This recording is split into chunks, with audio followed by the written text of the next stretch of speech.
మహబూబ్ నగర్ జిల్లా కలెక్టరేట్ ఐడీఓసీలో నూతన రెవెన్యూ చట్టం ఆర్ఓఆర్ యాక్ట్ 2024 ముసాయిదాపై చర్చా వేదిక కార్యక్రమం నందు శ్రీమతి విజయేంద్ర బోయ్ గారు, జిల్లా కలెక్టర్, అదనపు కలెక్టర్లు Shivendra Pratap, local body S Mohan Rao, revenue గారు, జిల్లా అధికారులు, రైతులు, రైతు సంఘం నాయకులు తదితరులు పాల్గొన్నారు.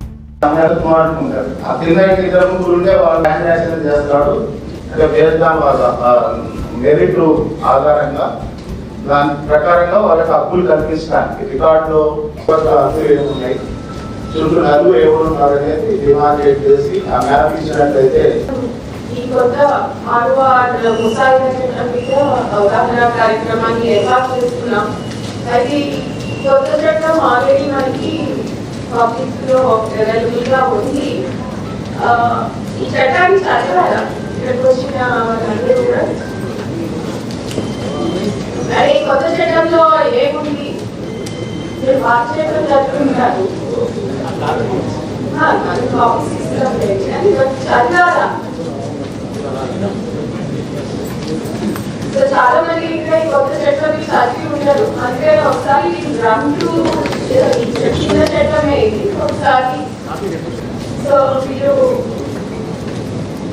ఇంకొకసారి మనకి మరి కూడా రిఫ్రెష్ అవుతుంది. కొత్త చట్టంలో వెళ్తున్నారు అనేది తెలుస్తున్న ఉద్దేశంతో విలేజ్గా వెళ్ళాము.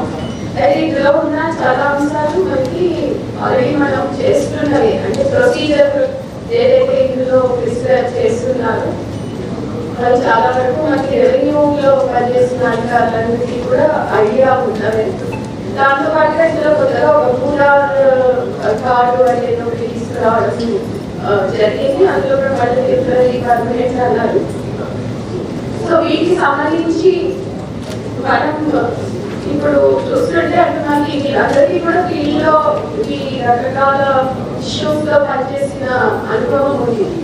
లేకపోతే మాది పట్టా భూమి, అది గవర్నమెంట్ భూమి కింద పడిందని ఇలా రకరకాల సమస్యలతో మనం రావడం చూస్తూ ఉన్నాం.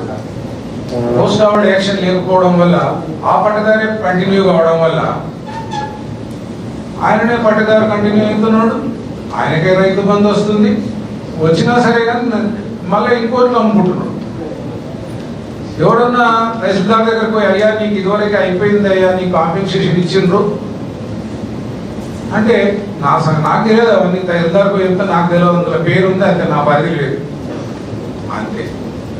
ఒక ల్యాండ్ కోరికి అమ్మేస్తాడు, ఆయన పేరు మీద ప్రొసీడింగ్స్ ఇస్తారు, మ్యూటేషన్ అయిందని ఆయన అనుకుంటాడు, పాస్బుక్ ఇస్తారు, టైటిల్ డీడ్ ఇస్తారు, 6 వారాలు అమలు చేయరు. వారి మీద విరస చేసేవారు. కానీ పట్టణాల కుమారుడు నలుగురిని 3 ఇతర దేశస్తుల్లో ఇతర ప్రాంతంలో అందరికీ ధన్యవాదాలు. మేడం, ముఖ్యంగా మేము ఒకటే విన్నపం చేసుకోదలుచుకున్నాం. గతంలో రెవెన్యూ చట్టం ఉన్నప్పుడు గ్రామీణ ప్రాంతంలో చాలా ఫీర్ ఫ్యామిలీస్ ఉన్నటువంటి వాళ్ళు వాళ్ళ తల్లిదండ్రులు చనిపోతే ఆ భూమిని బదలాయించడానికి కేవలం 500-1000 రూపాయలు